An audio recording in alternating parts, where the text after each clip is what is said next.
Grieving family is saying what they believe happened. 16 WAPT's Omise Ighodaro has that part of the story. Tasia loved life. Tasia loved living life.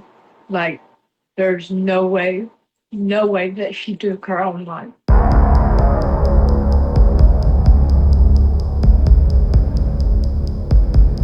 A woman is found behind a vacant house in Jackson, Mississippi, suspended from a tree. For days, investigators reveal almost nothing about how she died. Then the public learns her name, Tasia Fortune, a 29-year-old mother of 4. Almost immediately, the circumstances of the discovery collide with Mississippi's painful history of racial terror, while Fortune's family insists they do not believe she ended her own life. Police question a man who reportedly acknowledged arguing with Fortune before her death, but they do not charge him in connection with it. And until forensic findings establish what happened, one critical question remains unanswered. Was this a homicide, a self-inflicted death, or something investigators have not yet publicly explained? This is the story we are telling today on True Crime Web. Stay with us.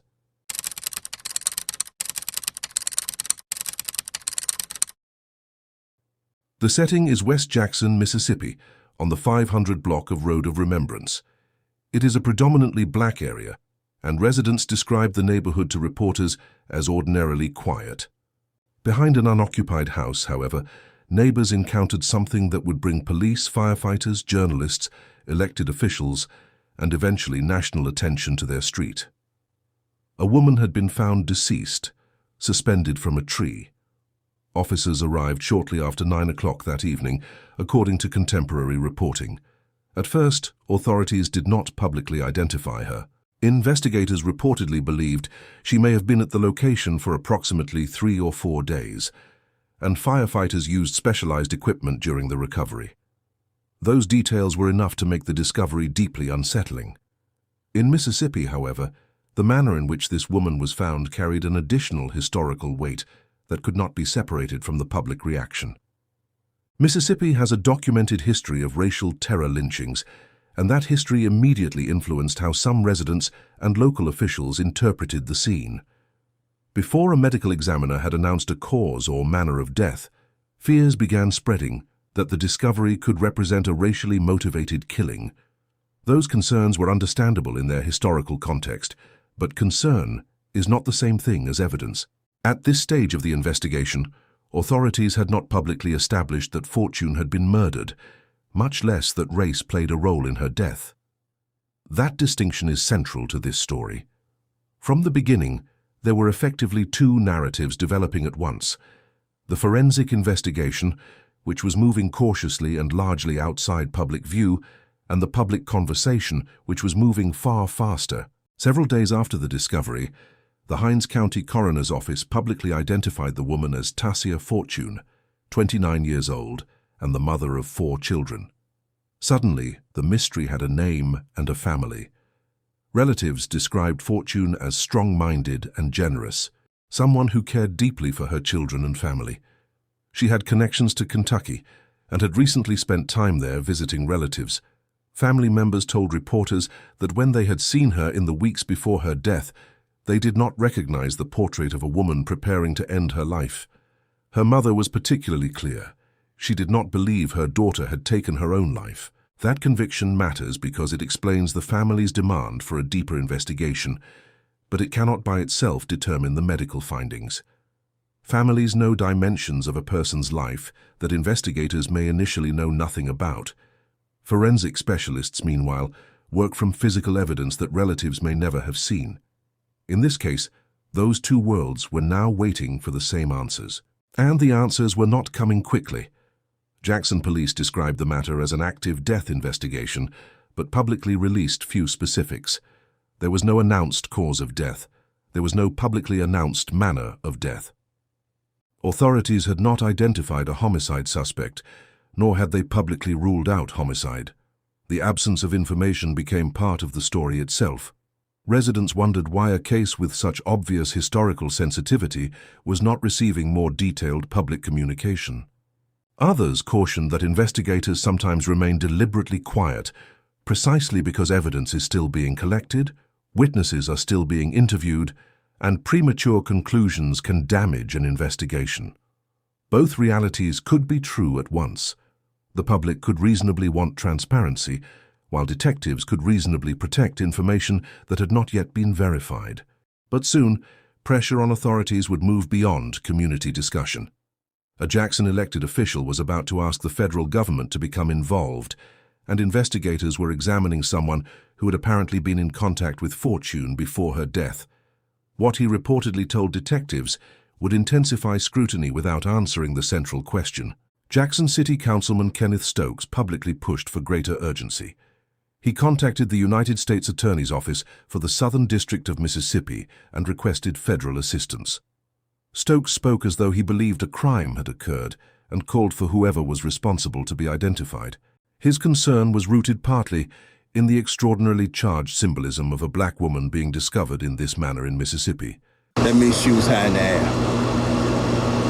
What kind of inhumane person will hang somebody in that manner? Hangings in the world of Mississippi, when you think of Emmett Till and others, it's a bad word. So surely somebody should say something. He also criticized the limited flow of information from local authorities. Throughout Jackson, he said, people were discussing the case. Everywhere you go, they talking about that hanging. I don't care where you go, to the grocery store, to get something to eat, people talking about that hanging. The uncertainty had moved well beyond the street where Fortune was found, yet there was an important evidentiary line that could not responsibly be crossed. A hanging is not by itself proof of lynching, nor does the height at which someone is discovered establish, without scene reconstruction and forensic evidence, whether another person was involved. Online speculation focused intensely on those details, including the equipment firefighters needed during the recovery. But interpreting a death scene requires substantially more than photographs, rumors, or descriptions circulated through social media. Investigators would need to examine the location, available trace evidence, witness accounts, communications, timelines, toxicology findings, and medical evidence before reaching a defensible conclusion. The history surrounding this case made urgency understandable. It also made accuracy especially important. The story then acquired another dimension when investigators questioned Terrence Anderson. Reporting identified Anderson as the father of one of Fortune's children, and court records reportedly connected him to the same block of Road of Remembrance where Fortune was discovered.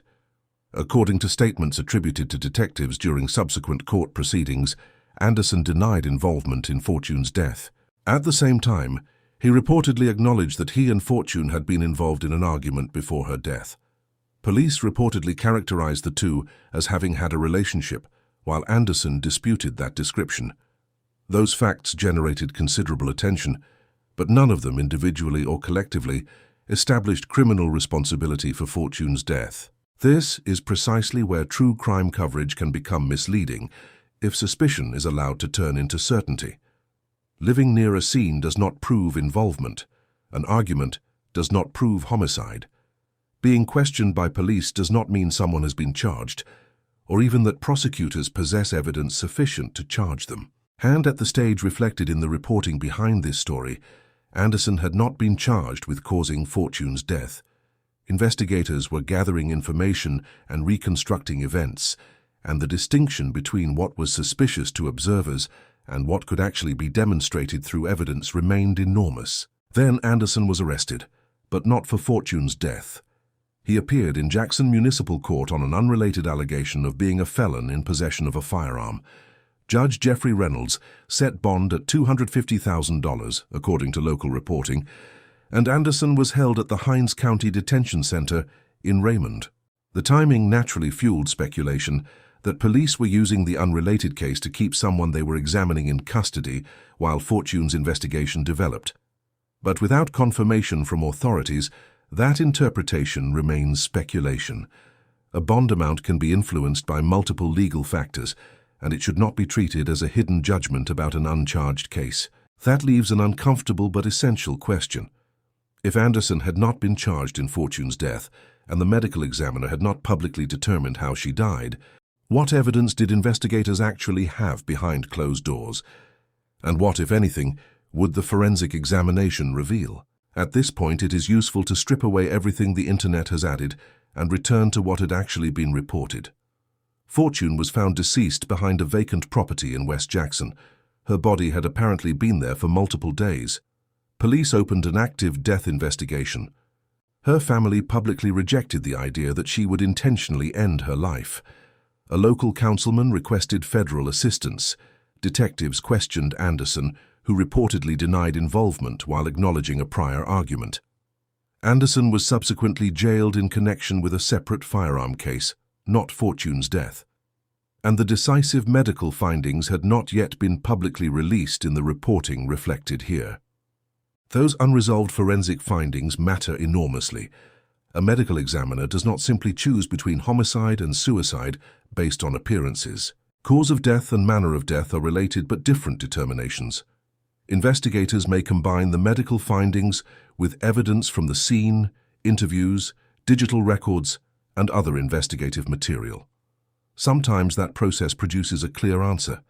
Sometimes it takes considerable time, and sometimes the ultimate classification does not satisfy everyone who has followed a case from the beginning. This is also where Mississippi's history has become impossible to ignore, while remaining dangerous to overinterpret. The state's record of documented racial terror is real. That history helps explain why this discovery generated fear almost instantly. But establishing a racially motivated crime requires evidence specific to this death. Fortune's mother reportedly expressed that she did not want her daughter's name automatically transformed into a symbol of racial violence without proof. That position deserves attention too.